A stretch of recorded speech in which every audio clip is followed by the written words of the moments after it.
నమస్తే ఫ్రెండ్స్. ఈరోజు దేవుడు మనకు ఇచ్చే ఒక ముఖ్యమైన హెచ్చరిక వాక్యం ఇది. జాగ్రత్తగా ఉండు, అప్రమత్తంగా మెలుగు, ఎందుకంటే నీ విరోధి సాతాను గర్జించే సింహంలా తిరుగుతున్నాడు. 1 పేతురు 5:8. ఈ వాక్యాన్ని వినగానే ఒక చిన్న కథ గుర్తుకు వస్తుంది. ఒక గొర్రె కాపరి తన గొర్రెలతో పచ్చిక బయల్లో నడుస్తున్నాడు.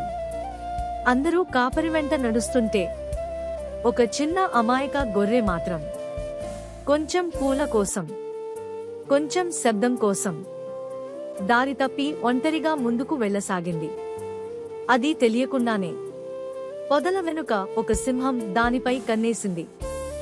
ఇంకా 2 అడుగులు వేస్తే అది దాడి చేయబోతుంది. కాపరి దూరం నుంచే గమనించాడు. అతడు పరుగెత్తి ఓ పెద్ద రాయితో సింహాన్ని తరిమి ఆ గొర్రెను రక్షించాడు. గొర్రె వణుకుతూ కాపరి వద్దకు చేరింది. అప్పుడు కాపరి ప్రేమగా అన్నాడు, బిడ్డా, దూరం పోవద్దు. నీకు కనిపించకపోయినా ప్రమాదం దగ్గరే ఉంటుంది. ఈరోజు దేవుని సందేశం.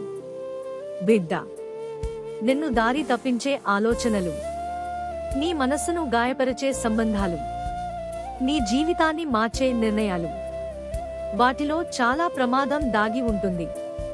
కాబట్టి జాగ్రత్తగా ఉండు. దేవుని స్వరానికి అప్రమత్తంగా ఉండు. అతడు నీ కాపరి. అతడి చేతిలో నువ్వు సురక్షితం. ఫ్రెండ్స్, సబ్స్క్రైబ్ చేయండి. మీ సబ్స్క్రైబ్ ద్వారా ఈ సువార్త మరింత మందికి చేరుతుంది.